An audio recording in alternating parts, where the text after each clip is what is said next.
The international system is facing accelerated transitions as competition between the great powers intensifies. Join this important dialogue with the Kingston Consortium on International Security.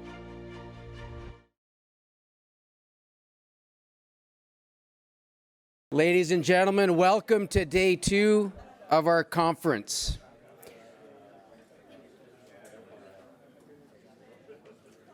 I'm looking at you, General Mackenzie. So I was quickly introduced yesterday. I am Colonel Ryan Jurkowski. I'm the Canadian Armed Forces Visiting Defense Fellow at Queen's for this academic year. And I will be emceeing today's activities.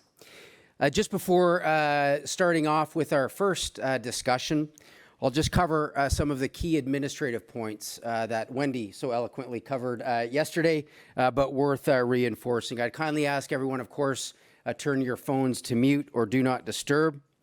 There will be refreshments set aside throughout the conference to go recharge water, drinks, coffee. We'll also have some breaks throughout the day. The first one is at 10:45. Lunch today will be at 12:45, so a little bit earlier than yesterday. And then we'll have a final break at 3:20 in the afternoon before getting into the closing portion of the conference. As a reminder, Q&A, we have assistants here who will be passing microphones out, so please raise your hand. The moderator will identify you, and then a microphone will be brought to you, as we do have an online presence.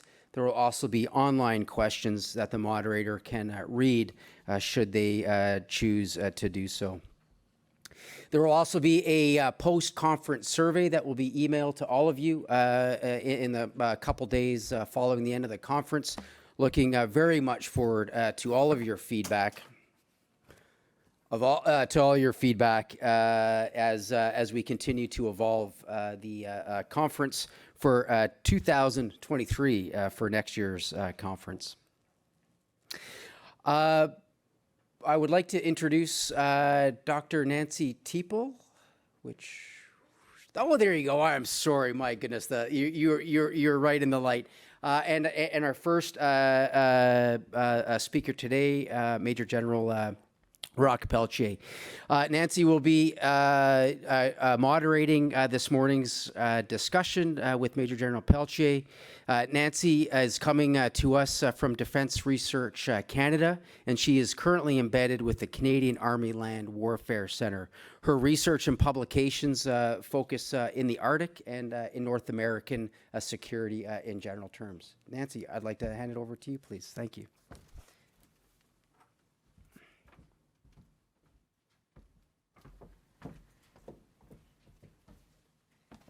Thank you, sir, for that kind introduction. And thank you to Stephanie and Maureen for organizing this amazing event and inviting me to participate.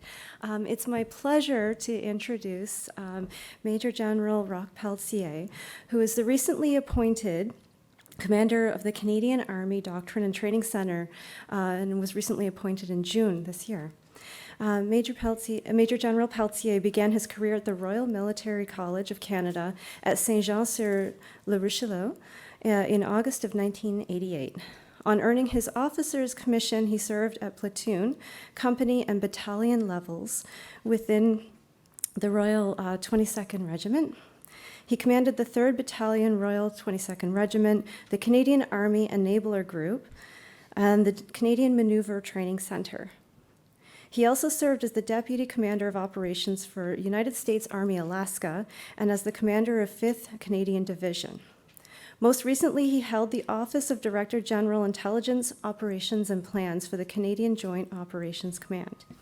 He is a graduate of the Canadian Army Command and Staff College, the Canadian Joint Command and Staff Program, and the United States Army War College. He holds a bachelor's degree in administration, a master's degree in defense management and policy, and a master's degree in strategic studies. Today, General Pelletier will discuss the evolution of the land forces role in the Canadian Arctic region. He will address the Canadian Army's readiness, training, equipment, deployability, sustainment, and command and control for employment across the vast and isolated environment of the Canadian Arctic in collaboration with the branches of the CAF, other government departments and agencies, allies and partners, including our Indigenous partners. With that, I would like to welcome General Pelletier to the podium.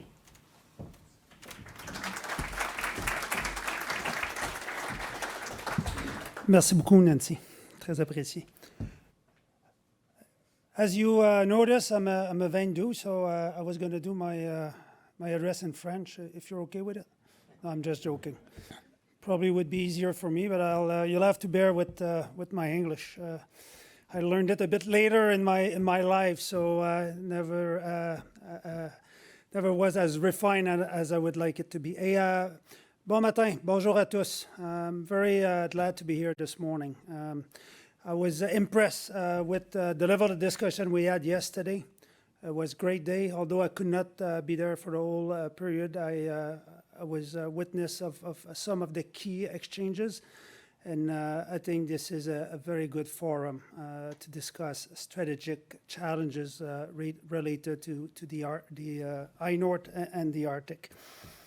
As you know, Nancy just talked about it, with my current background, my current hat, and my experience. Today, I will not discuss too much of the strategic things that you may want to hear about. There's different reasons for that, and I will certainly focus more on the fourth generation and forced employment of land forces in the Arctic. Some of the reason why I will focus on that is, first of all, yesterday there was a lot of strategic discussion, a lot of topics, lots of ground has been covered with reference of most of the domains that needs to be involved with the security of the Arctic, but not much was said on the land forces. So I think it's probably an opportunity for me to talk a little bit of what we do. I also think that an operational tactical perspective regarding the complexity and the reality of executing operation in the I-North could be beneficial to follow-on discussion today. During the last annual International Airborne Conference that I attended in the Netherlands in September, one thing was very clear from most of our NATO allies attending the conference. Is that they see us, Canada, the Canadian Army, as the expert at training and operating in the North. The demand that I received from many of those countries during that conference is, hey, how can we have more opportunities to come down to Canada and train and operate with you in the Arctic? Because they all want to learn. They want to learn from the way we do business here. We don't have all the capabilities. We have to be honest. We have to be frank. But there's a lot of good things we're doing. And I think that probably an opportunity to talk about those this morning. And finally, of course, I will be followed this afternoon by the Chief of Defense Staff. So as you may probably understand, I don't want to steal his thunder. He will probably be much more focus on political, strategic level challenges related to the CAF and the Arctic. So I want to make sure I let him discuss those higher level issues. So in the next 30 minutes, I will hopefully highlight the requirement for international collaboration and civilian military cooperation in the Arctic through my discussion on how the land forces is training and operating in the Arctic. So the subject I will cover, first I will discuss the capability of the land forces to operate in the I-North, including our support to all of government, joint operation and exercise in that region. I will then highlight some efforts that will be required to increase our readiness to operate in the North in the future. And finally, if I have time, hopefully I will leave you with some thoughts on what collaboration and cooperation to improve the security in the North could look like. This will be based on my strategic research paper that I wrote when I was at the U.S. Army War College. And hopefully it will generate some discussion with the discussion we want to have today on collaboration and cooperation. Understanding that some of you had a very good night last night on the Thousand Island cruise, and that you may be tired.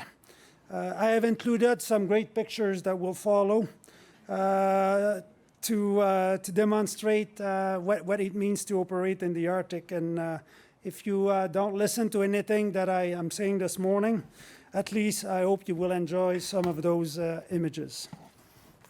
Okay, the understanding of the current environment from a land perspective. So while other priorities in the past forced a reduced level of attention towards either the development or maintenance of such capabilities, current regional geopolitical and environmental realities require the Canadian Army to reinvigorate its Arctic capabilities. So in the past decades, we have paid quite a bit of attention to that, and based on different engagement that you've seen related to the I-North, including the visit of the NATO Secretary General this summer, the Army is fully seized with how we could improve our readiness to support operation in the Arctic. And this was fully highlighted during the last Army Council in Ottawa. The other things that we need to frame here is that although the climate change is affecting the landscape of the I-North, operating within the Canadian Arctic region will remain very challenging for the foreseeable future. So although, you know, ice is melting and the environment will change in the north, it will stay very difficult for us to operate up there. One of the things that I need to mention here is that a lot of people confuse Arctic operation with winter operation. So what I'd like to say is that winter is a climatic season and the Arctic is a region. It's two different things. And the Canadian Army, the land forces, and all of us needs to be able to operate in the Arctic, not just in the winter time, on the ice, on the snow, which is probably the easiest part of the year to operate in the Arctic. We also need to be able to operate in the Arctic in the summertime. And based on my experience in the Yellowknife region and Whitehouse region in the summertime, it's very, very difficult. The terrain is difficult, mosquitoes are killing us, and I'm just passing all the challenges that are also related to operating in the summer. While the land-centric military threat is assessed as low, with the current special Russian military operation in Ukraine and recent tension in Taiwan Strait, the threat environment in the I-North may evolve very quickly, and therefore the Canadian Army will continue to monitor and all potential threat to ensure the land forces is well postured to address future military threat in the I-North and in the Arctic. In the context of international competition that could lead to a full-scale military conflict in the I-North, the land force would require significant capability investment in order to be fully operational and effective to deter a near-peer enemy. And I think you heard or you saw some of articles in the last week where the Chief of Defense Staff was clearly mentioning this fact, not just for the Canadian Army, but for the Canadian Forces overall. The role of the land forces on operation in the Canadian Arctic can be expected to take place, as mentioned earlier, in support of comprehensive whole-of-government approach, supporting other government department and agency, as well as joint operation and fulfilling mandates within the safety and security domain. Bottom line, the land forces must be ready and available with appropriate readiness, training, equipment, deployability, sustainment, and command and control for employment across the vast, isolated, and frequently inhospitable environment of the Canadian I-North. typical mission that the land force could be asked to perform on the lower scale, of course, humanitarian assistance and disaster relief is one of them.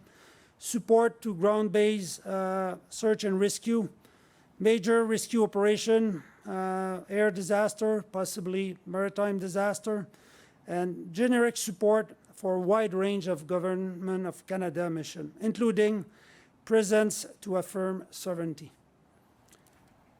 Mission in the security domain might involve point security to key infrastructure, surveillance and deterrence operation against any malign actors.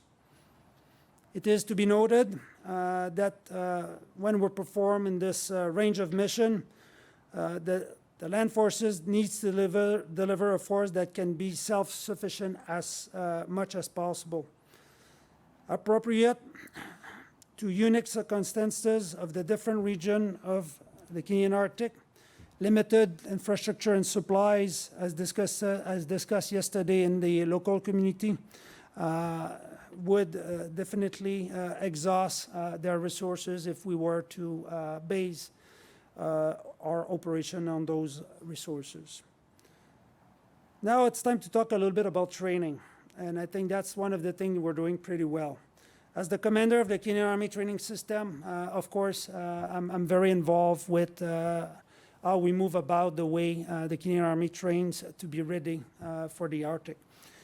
So the first thing you need to know, all Canadian Army Field Forces member must complete on a yearly basis basic winter warfare. So it's a basic level of how to survive in the environment. That's basic training, but that's very important. And then, you know, platoon and others will conduct other training, but all subunit, company, squadron, battery, Arctic Response Company Group must also or are also mandated to complete winter warfare exercise every year unless they are deployed. Most of the time, those exercises will be framed into unit level or brigade level winter exercise where everybody will improve their expertise to work and operate in a cold weather environment. For those here, a lot of Army folks that have done it in the past, and people sometimes don't realize it, especially when we talk about strategic, level challenges, is that operating in the winter condition in the Arctic is extremely difficult. It's time-consuming, takes a lot of resources, and it's very, very different of the normal type of operation that we can be called to support. So it's something to be taken into consideration as we discuss land forces employment in the Arctic. The establishment of the CAF Arctic Training Center at Resolute Bay, Nunavut, was a blessing for the Canadian Armed Forces and the Canadian Army. This training facility provides an exceptional training venue for the land force to develop their key skills necessary to operate elsewhere in the Arctic. I call it a luxury all-inclusive resort for Arctic operation. Basically, it's a very small place, but it's well organized, well built. It's got bed space, dining facility, medical facilities. Got the vehicle there, snowmobiles, BV-206, ATVs, all-wheel terrain vehicle. Anyhow, everything that a subunit of about 100, 200 people requires to operate, survive in the Arctic. So it makes it much easier for us to send unit down there so they can fully experience the happiness of operating in the Arctic. This training center also delivers different individual training courses, support 2nd Canadian Air Division of the Royal Canadian Air Force with Arctic air crew training, with search and rescue technician training. And as well, of course, we conduct annually the Army Operation course in Resolute Bay. The Army Operating course could include participation from other CAF services, and of course also includes international participation. So every year we're trying to have partners and allies to come down and experience that training, and then they can bring it back to their own country and use it to train their own troops. So we qualified about 40 of our leaders annually to become planning and operation expert in the Arctic. So the aim here is really to qualify those junior leaders to plan, lead, project, and survive in the Canadian Arctic. And it's been very beneficial for us because they bring back that experience, that knowledge to their unit, so the unit can build on it. In order to develop and improve the expertise to plan, deploy, survive, and operate in the Arctic, the Canadian Army also annually participate in many Arctic operation and sovereignty exercise as possible. As an example, under the command of the Canadian Joint Operation Command and its subordinate headquarters, GTF North, we have participated recently in Upnanuk, Nanatpuk, from August to September. So we had an element there. The exercise focus was the integration of regional OGDAs and presence activities along the Northwest Passage, designated to develop, maintain awareness, foster greater interoperability, and increase overall readiness. In the near future, we will also participate in Upnanuk, Nunavut, in Rinking Inlet, in February-March timeframe, and this exercise will be focused on the integration of multinational partners in a small-scale combined joint land domain, defense and security rehearsal in the high Arctic, designated to foster greater combined and joint interoperability. On top of that, the Army, not under CJOC or GTFA, will also participate in Exercice Guerrier Nordique from 2nd Division. So that's the reason why the name is in French. In Resolute Bay, so they will conduct a northern exercise, so they will use the facility of the Army Training Center to operate down there for about a 2-week period. We will also deploy a company to the Joint Pacific Multinational Readiness Center in Alaska, along with our brothers from the 11th Division Airborne.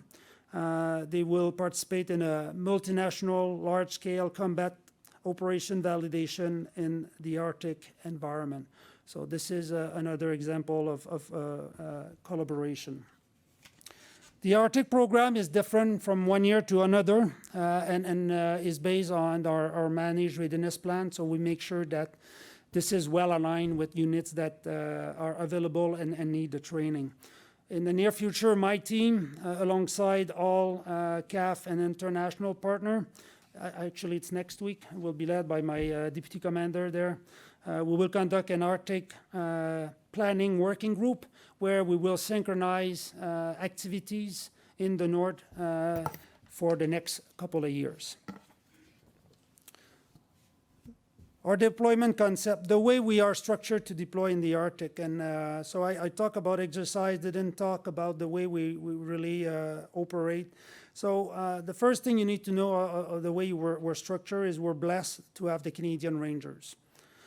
As an Indigenous community or at the heart of the Canadian North, we always work to expand and deepen our extensive relationship with these communities, particularly through the Canadian Rangers and Junior Rangers. So for those who don't know, the Canadian Rangers and Junior Rangers are a program that belongs to the Army, but are really a CAF enablers. So we administer them, we take care of them on behalf of the CAF. The Canadian Rangers will remain a critical and enduring presence on the ground, valuable in many roles, including, amongst others, as observers for routine surveillance purposes, as guides for us, of course, local cultural advisor, interpreters, and the core of our liaison capacity with many local communities, while remaining immediately available to support local government or other agencies. From my experience, I think this is a unique capacity in Canada. And without them, we would be really struggling to be able to operate effectively in the high north and the Arctic. So my hat goes to our Canadian Rangers. The next group that we could deploy, it's the Airborne Support Group. So the Canadian Advanced Warfare Center maintains an airborne support group at platoon-size strength, tasked to support national major air disaster contingency plan. This airborne support group is comprised of teams of parachutists, of which is maintained at very high readiness, prepared to reinforce the Royal Canadian Air Force search and rescue operation anywhere in Canada, including the Arctic, on short notice. That group is the Warfare Center, which is an organization that belongs under CADTC. So I had recently the opportunity to visit and talk to that group. Very high skill, motivated soldiers, always ready to deploy as required. And then the other two groups that we have that are always ready or trained and are ready to deploy are the high readiness subunit. So most of the times, the Canadian Army maintains 4 units, immediate response unit throughout Canada for any domestic requirement. Whoa, that's not good. Am I done already? You've seen those units certainly support Canadian and different flooding, hurricane now in Atlantic Canada and other locations, but they also have the mandate to maintain at least a subunit that is ready to deploy to the Arctic on a very short notice. So those subunits normally are the subunits that we try to push to the north to conduct those operations on behalf of CJOC or the Army in order to maintain their expertise and use it as a rehearsal for the projection of the force and the sustainment in the force in the environment. And finally, we have the Arctic Response Company Group. I failed to notice the IRIDIS subunits are mainly regular forces, so they're ready forces. The Arctic Response Company Group are mainly or are made of reservists, Army reservists, and are also trained to the same level as the regular forces. And this is, I think, a success story. This has taken a bit of time, but now I think the Arctic Response Company are, for the most part, especially when it's not for short notice deployment, especially for more deliberate operation, like supporting some of the CJOC operation, they are always ready to go, and most of the time are employed in that role, specifically in the March timeframe, when they're not going to school during the spring break time frame. And our reservists are doing an outstanding job fulfilling that mandate. Challenge and opportunities, and I won't go into the detail of all of it, just highlight a few that I've already mentioned yesterday. For the development of the core of the land forces capability in the Arctic, the requirement for mobility, sustainability, survivability, and communication must underpin the development of that capability. This will ensure an ability of the land forces to respond to any task within the vast and harsh region that is the Canadian Arctic. So most of the time, the operation and the exercise I've talked about are very short duration deployment as mentioned. So we can do it. So we have the resources to be able to do that. It's pre-planned for most of the time. So there's a lot of planning resources that are positioned to be able to sustain those operations. But in reality, if we would have to go in the Arctic for unforecasted, long, extensive period deployment, we would have a lot of challenges. Some of those challenges, of course, and I'm not going to talk about the capability gap that we would have to fulfill for any role in a full spectrum operation. I'm just going to focus on some of the key missions that I discussed about that are more safety and security related. But I think the command and control in the north is very difficult. It's a vast area. The weather has some impact on our communication system, has impact in the way we do business. So we definitely need to look at how we need to develop a better command control and communication system so we can be effective in the environment for prolonged period. And anything we develop should be done in collaboration with other services and our allies, because we need to be interoperable. Like, I don't think we will be ever deploying on such operation alone. We'll need to work with others, so interoperability of those systems will be critical. Mobility. We definitely depend totally on the Royal Canadian Air Force and sometimes the Navy, depending on the period of the year, for operational tactical mobility. Without them, it's very difficult to move around the Arctic. For ground tactical mobility, I discussed a little bit of a snowmobile. We use snowmobile extensively. In the summertime, we use the all-wheel terrain vehicle. And we have a few BV 206 section level vehicle, track vehicle to operate in the winter time frame, but those are close to be retired. They're very old vehicles, so we need to really move forward with what we call the DAME project, which is a domestic and Arctic mobility enhancement project that should deliver or procure medium over snow vehicle that we definitely require to be able to operate at least at the section level.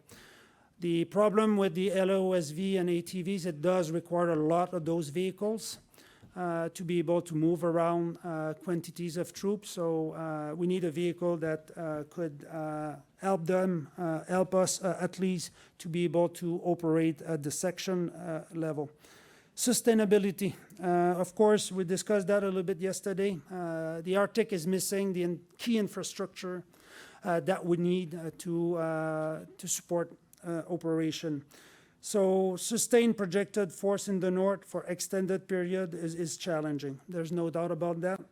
And understanding that some member here from CJOC are looking at different options on how we could definitely develop some logistic or sustainment hubs in the north. It's extremely difficult, and I don't think it can be only a CAF solution. It really needs to be a solution that would be a whole of government solution based also on the support of local communities. So lots of work needs to be done to get to that level. So I think I'm done talking about the Army, and I think I need to talk a little bit about collaboration. So when I was at the U.S. Army War College, I decided to write my strategic research paper on the Arctic, and I did extensive research. My time in Alaska and my time in the Arctic triggered a lot of interest on my side to better understand the challenges related to the Arctic. And I won't go through those challenges. Most of them have been discussed yesterday. But based on those challenges, I definitely saw there was a bit of a void. Each Arctic country have their own way of dealing with their own sovereignty in the Arctic. They have their own capability. That's for sure, but I saw that there was a void to govern the security of the Arctic. Yesterday we discussed about NORAD. This is one piece of it. Could NATO be involved? Probably NATO could be involved, but not all NATO countries have interest in the Arctic. Some of them do. Of the 8 Arctic countries, you all know that 5 are already NATO members. 2 may become NATO members. And of course, Russia becomes a bit of a problem.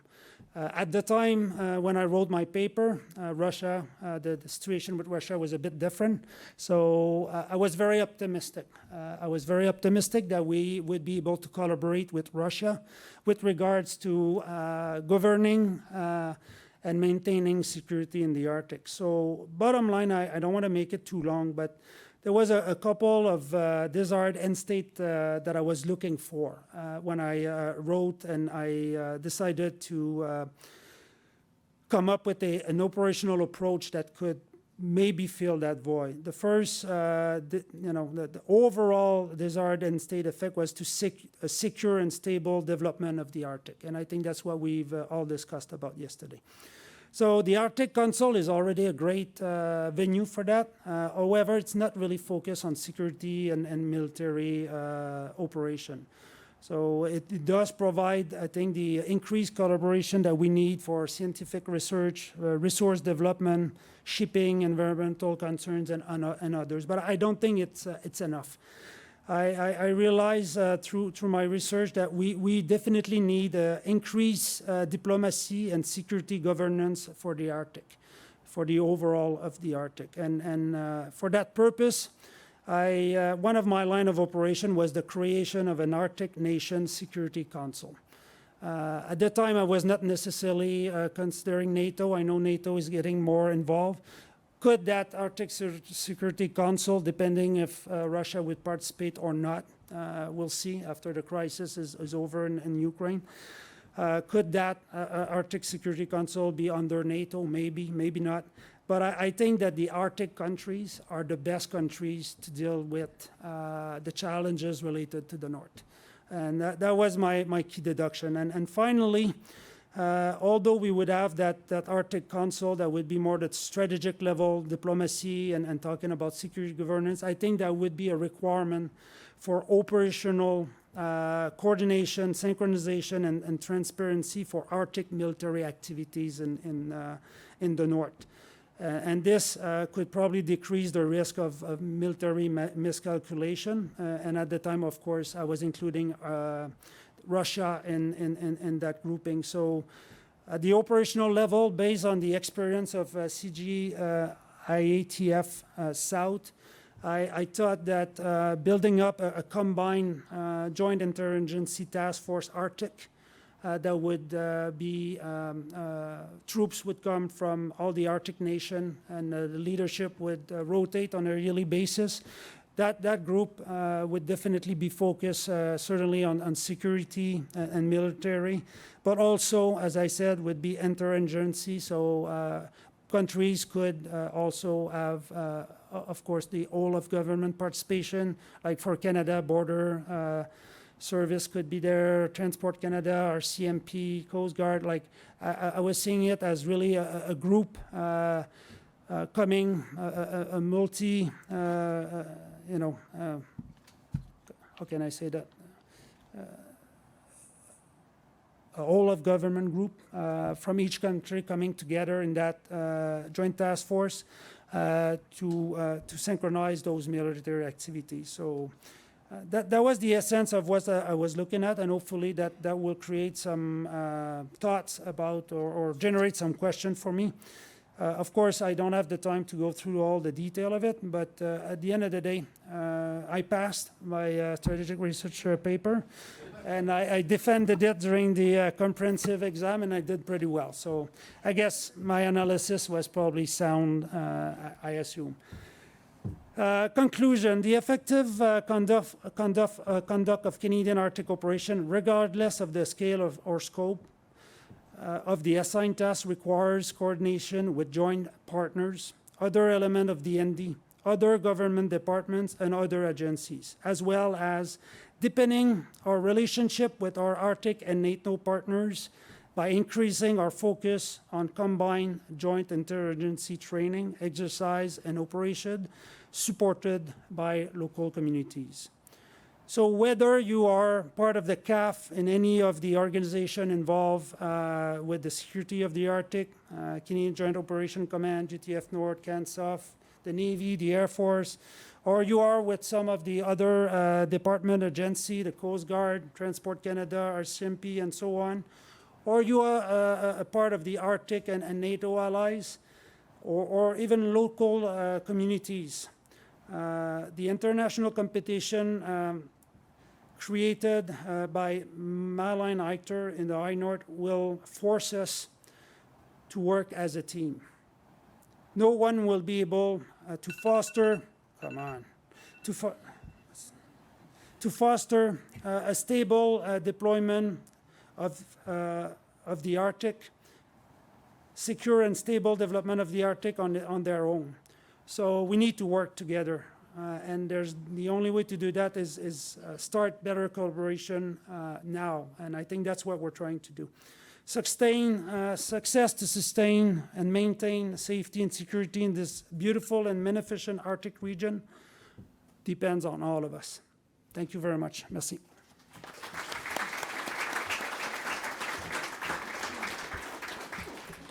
Thank you very much, General Pelletier, for that great discussion on threats and challenges and how to meet them in the Arctic with CAF collaboration with partners, allies, and our local partners as well. I'd like to start fielding some questions for the General. Do we have anyone who wants to begin? At the back there, please. Be easy on me, because normally I have my Sergeant Major that I can turn to when I have hard questions. I don't this morning.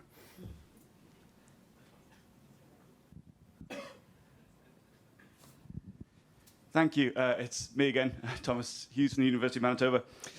Far be it from me to want to start an inter-service fight at 9 o'clock on a Thursday morning, but I'm going to see if we can anyway.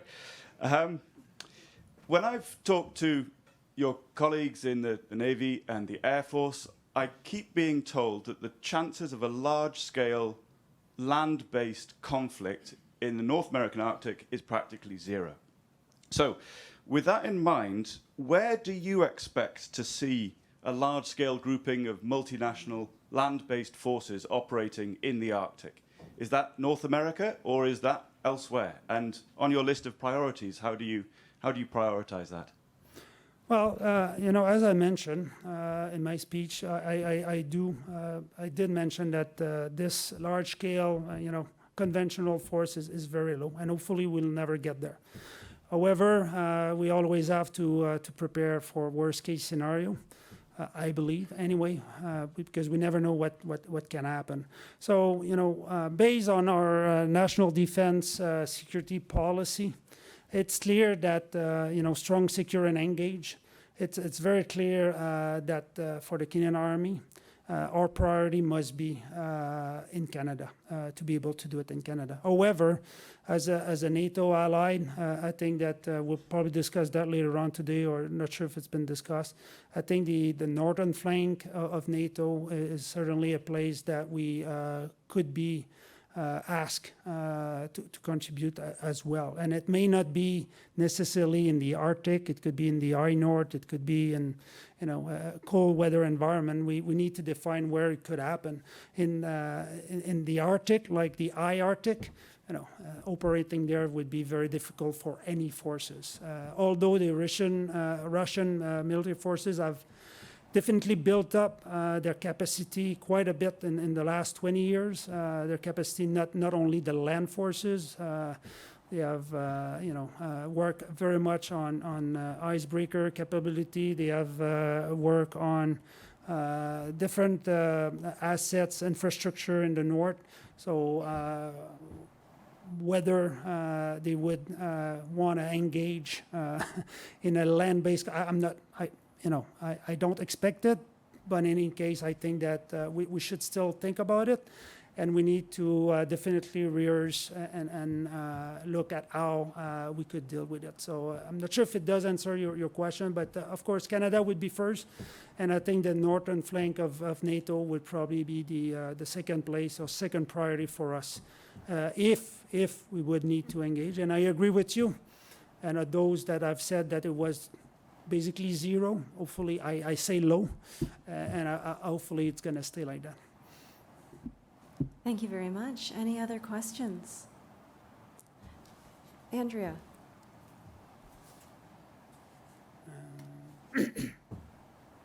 Thanks very much. Andrea Sharon, University of Manitoba. We're taking over the world. We are the Arctic. My question is about, now that we have 4 Operation Nanook exercises, that must be an incredible drain on resources in terms of planning and logistics.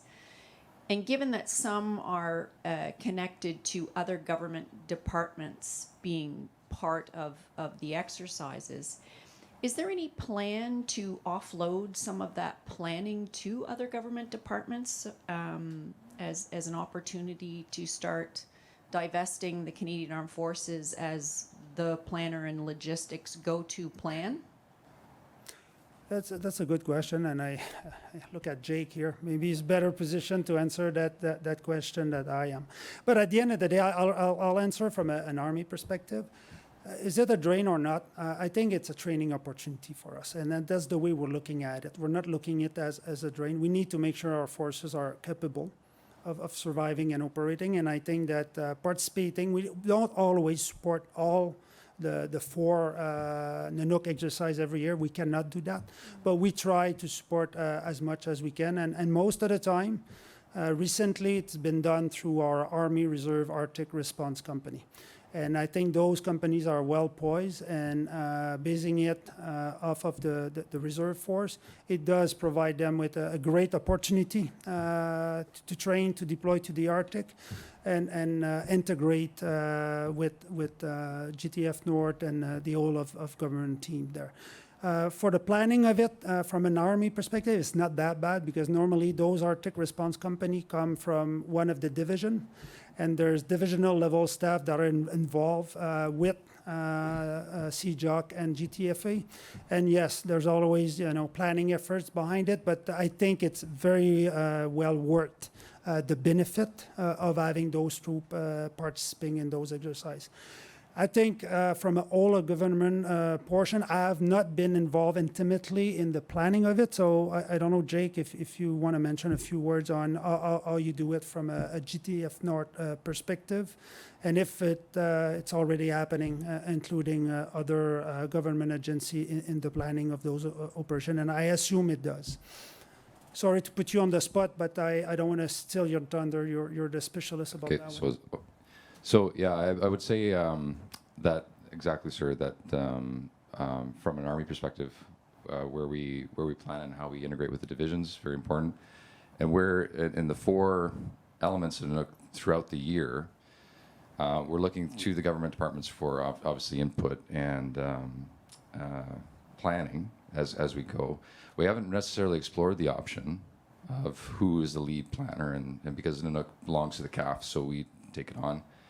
And we ask them to contribute, and then not necessarily. I don't see necessarily that they've got their own operation or some sort of separate operation that goes on parallel to that. So I'd say that we just choose the model that we work closely with them as we build through the year, and there's certain, for instance, Operation Nalavat in the winter would have less of an OGD aspect to Tatageet, and Tatageet would have input from the territories, co-chaired by the territories, figuring out what they're going to do.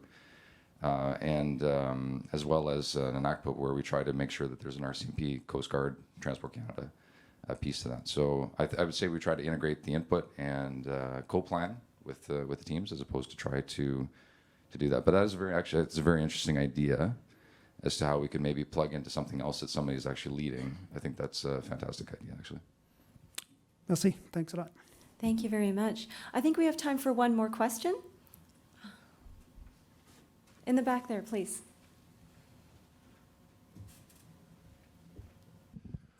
Morning, sir. Tom Oplock, U.S. Army Headquarters, Strategy, Plans, and Policy. You mentioned the real step up in difficulty of maintaining forces in the field for a long duration of time. Do you envision that as an objective to eventually reach the ability to project forces into the Arctic and sustain them for long periods of time? Or do you see the Canadian ground forces role more as an ability to respond into the Arctic? Yeah, I think at this time we're really more on the respawn mode. We're not ratcheted up to the next level, and I think that based, at the end of the day, we're waiting for strategic direction right now, based on what's going on in the world and the recent visit and discussion with NATO and other Arctic allies. I think that the strategic level right now, they're working on the Arctic, I don't know if they're going to call it, I don't know if there's a name for it, I don't know, Scott, if you, but I think they're working on a strategic document that would clearly highlight what will be the requirement for each of the service to operate, and we're not there yet. So from an Army perspective, we're still focusing right now on more short duration kind of deployment because that's what we have the capability to do. If the government is really focused on asking us to look at more extended long-term deployment, that would mean that we would have to go back to them and ask for high level of investment and resources, because that would mean that the infrastructure, sustainment, network, all of that would need to be to come with it. And it would not be only a CAF project, would need to include all the other government partners. So it would have to be a Government of Canada aspiration that would come through strategic direction. However, we'll wait to see what they say, and if it's the role they want us to fulfill, and it comes with the resources we need and the capabilities that we need. Yes, of course we could do it, but I don't think it's required at this time. I think the way we do it right now, to respond and go once in a while. Maintain some presence for a couple of weeks is definitely meeting the requirement of what we need to do at this time. Wonderful. Thank you so much for those responses and remarks, and thank you all for your questions. I'd like to invite you now to thank General Pelletier for his remarks today. Sir, just before you go there, a quick thanks from on behalf of the conference for your time and your candor. Really appreciate that, sir. Merci beaucoup. Et en plus pour vous, for yourself as well. Thank you very much. I appreciate that. Please